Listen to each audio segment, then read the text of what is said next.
Boa noite a todos. Muito bem, nós falamos 2 semanas atrás, começamos a falar sobre a palavra do cristão, mais uma área que estamos tratando sobre a série O Sermão do Monte. Vamos ler Mateus capítulo 5, versículos 33 a 37. Mateus 5, 33 a 37. Fala assim a palavra do Senhor. Também ouvistes que foi dito aos antigos: não jurarás falso, mas cumprirás rigorosamente para com o Senhor os teus juramentos. Eu, porém, vos digo, de modo algum jureis, nem pelo céu por ser o trono de Deus, nem pela terra por ser estrado dos seus pés, nem por Jerusalém por ser cidade do grande rei, nem jures pela tua cabeça, porque não podes tornar um cabelo branco ou preto. Seja, porém, a tua palavra sim, sim, não, não. O que disso passar vem do maligno. Vamos orar mais uma vez. Somos gratos, Pai, pela tua palavra, pelo tempo que podemos estar estudando a mesma. Pedimos que o Senhor esteja nos ajudando a compreender mais acerca da tua palavra, Pai. Nos ajuda por meio do teu Santo Espírito. Em nome de Cristo, amém.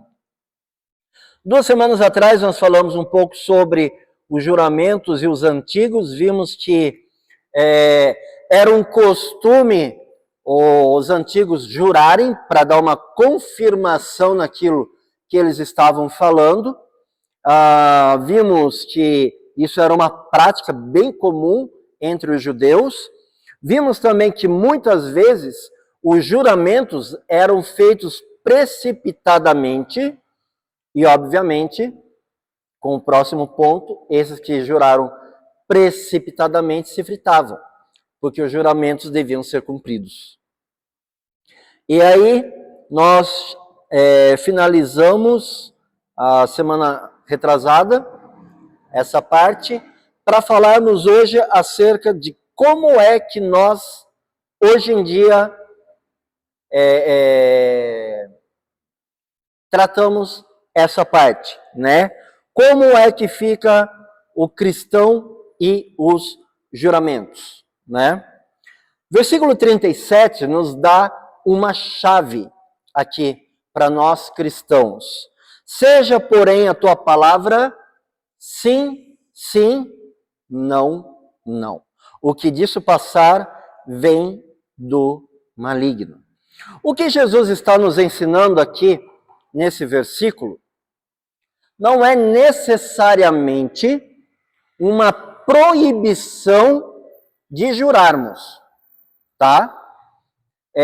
A única coisa que nós devemos tomar extremo cuidado é o seguinte: duas, na realidade. Primeiro, o juramento que você fizer, o voto, a aliança, deve ser cumprido. Não pode fazer um juramento de tolo. Falou que vai fazer algo, faça. Ponto. E segundo, devemos tomar cuidado porque o que nós vemos que Jesus nos fala realmente nós não devemos jurar por algo que nós não temos o controle daquilo. Não podemos jurar nem sequer pela cidade santa. Não podemos jurar nem pelo nosso próprio cabelo, nem pela nossa cabeça. E nós não podemos fazer o cabelo branco ou preto, fazer o cabelo nascer ou cair. Não está ao nosso alcance. Então, a ideia principal que Cristo nos ensina é: evite jurar. Não jureis, tá? Evite. Se for necessário, use como uma última ferramenta. É o último do último caso, você vai usar isso como uma ferramenta. Por quê? Porque a palavra do cristão, no momento em que Cristo nos ensina que seja, porém, a tua palavra sim, sim, não, não, o que Cristo está falando aqui para nós é que a nossa palavra O nosso dia a dia já deve ser uma palavra sincera, verdadeira, e isso deve ser a nossa normalidade. Não deve ser uma exceção à regra. Ah, ele falou a verdade. Olha, é uma exceção à regra. Não! Deve ser a regra. A nossa palavra deve ter credibilidade a tal ponto que nós não precisamos nem sequer jurar. Essa é a ideia, né? Então, como cristãos, nós devemos falar sempre como alguém que está vivendo na presença santa de Deus. E como Deus é santo, ele não vai aceitar mentira. Afinal de contas, o pai da mentira é o diabo. Nós não podemos mentir. Então, Deus não vai aceitar a mentira como sendo uma palavra normal do cristão. O cristão deve falar sempre a verdade, né? Nós devemos ter como exemplo maior o Senhor Jesus Cristo. Sempre falou a verdade, né? Ele é a própria verdade na realidade. Então, o cristão, ele não deve recorrer a juramentos para que a sua palavra tenha credibilidade. Deve sim ter uma palavra tão confiável como se ele já vivesse em um juramento diariamente. Esses dias eu estava semana passada, na realidade, estava conversando com a secretária lá da escola e teve, acho que uma semana e meia atrás, que a minha costa estava travando. Não sei se os irmãos lembram disso, né? E estava difícil. Teve um dia que eu tive que escrever para ela e fui bem claro: fulana, fica com um substituto aí engatilhado, porque eu não estou bem, eu estou com a costa quase travada. Ela já pegou e respondeu: ai, ai, não brinca assim porque eu não tenho ninguém para te substituir hoje. Falei, ó, vou tomar remédio, vou fazer uns exercícios aqui e vamos ver, até 10h30 eu te dou uma resposta. Aí, graças ao bom Deus, ele me providenciou uma auxiliadora idônea que achou um vídeo na internet e eu peguei e segui aqueles exercícios e consegui aquilo mais remédios, consegui pelo menos sobreviver. Aí peguei e respondi à secretária: olha, vou conseguir ir, tá bom? Fica tranquila. Gente, para eu carregar a mochila estava sendo horrível, né? Tudo bem que a minha mochila é mais para uma mala do que uma mochila, mas foi horrível. E aí passou, dia seguinte já estava já estava melhorando, já não estava tomando remédio, e ali foi melhorando, né? E ainda não fiz aquele remédio lá, viu, irmão? Vou fazer, preciso, para evitar. Aí, conversando com ela semana passada, entramos nesse assunto e peguei e falei para ela: olha, você pode ter certeza que o dia que eu pegar e falar eu não consigo ir hoje, é porque a coisa está muito feia. Porque você viu, eu quase travado, eu vim. Sabe por quê? É um compromisso que eu tenho com vocês. Então foi a minha palavra que eu dei que eu viria. Então eu não vou deixar vocês na mão. Mas se eu falar não dá, você pode ter certeza, porque não vai dar. Então pode confiar. E sabe, é a melhor coisa que a gente faz. Porque é a credibilidade que nós devemos passar. Nós não podemos tentar fugir de alguma situação. Se eu falar a verdade aqui, vai piorar a minha situação. Então, eu vou pegar um caminho aqui para a esquerda para ir numa mentirinha branca só para aliviar a minha situação, né? Não. Fale a verdade.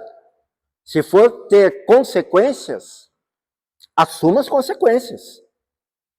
Como cristãos, é nossa obrigação falarmos sempre a verdade. Gente, não é opcional. Aqui não é uma coisa, quando você puder, fale a verdade. Não, fale a verdade sempre. Assuma as consequências. Se você falou algo e o que você pensou foi totalmente diferente, continue.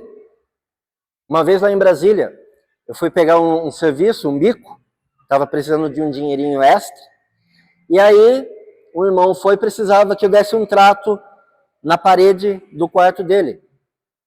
Aí eu cheguei, olhei, bati ali na parede e tal, disse, pedacinho assim para rebocar, rapidinho. Fui e passei o orçamento para ele.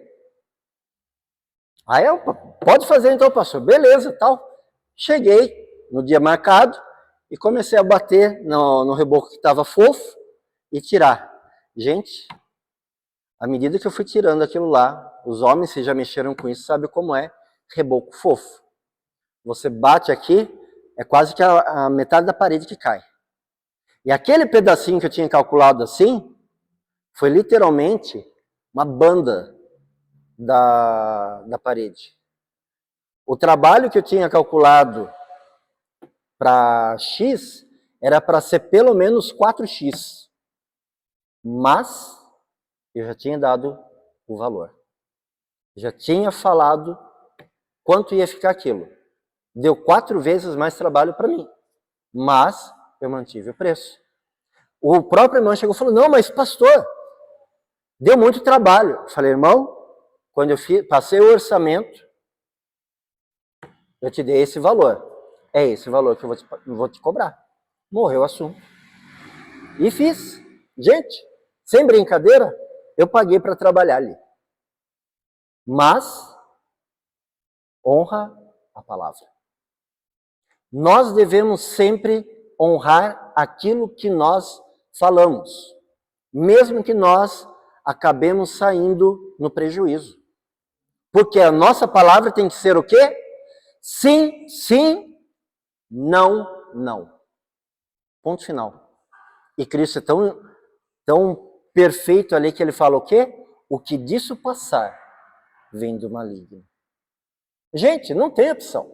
Então, falar sempre a verdade. A pergunta é, quando nós falamos como cristãos, a nossa palavra é aceita com naturalidade? Ou quando você fala, você percebe que a pessoa ficou, será? Será que eu posso confiar? Será que não sei. Como é a atitude das pessoas quando você fala alguma coisa? Irmãos, para encerrar, quero deixar aqui o ensinamento de Paulo. Efésios capítulo 4, versículo 25. Paulo é bem curto e grosso também, eu gosto do estilo de Paulo. Por isso, deixando a mentira. É para falar mentira de vez em quando? É, gente? Vou fazer com vocês igual com as crianças. É para falar mentira de vez em quando? Não! Não é para falar. É para deixar, abandonar a mentira. Fale cada um a verdade com seu próximo, porque somos membros uns dos outros. Ponto final. Não é para ter mentira. Não é para ter uma gota de interrogação. Uma gota de dúvida. Sim, sim. Não, não. Então, aqui no Sermão do Monte, Jesus Cristo, ele nos ensina que a qualidade de vida do cristão deve exceder em muito aquilo ou aquela falta de qualidade dos fariseus. E uma das áreas para nós sermos diferentes é justamente em nossa forma de falar, mostrando que a nossa mudança ocorreu internamente, né? Então, tudo aquilo que nós falamos deve ser verdadeiro e confiável. E para isso, nem sequer há a necessidade de um juramento para dar uma autenticação naquilo que nós falamos. Sim, sim, não, não. Ponto final. E que assim seja a nossa palavra no nosso dia a dia. Vamos orar. Amado Deus e Pai, nós agradecemos ao Senhor pela Tua palavra, pelos ensinamentos que o Senhor Jesus Cristo deixou para nós. E eu peço, Pai, que o Senhor esteja nos ajudando a sermos pessoas fiéis, pessoas que têm uma palavra confiável e que assim, acima de tudo, o Teu nome seja engrandecido. Peço, Pai, as Tuas ricas bênçãos, no santo nome do nosso Senhor e Salvador Jesus Cristo. Amém.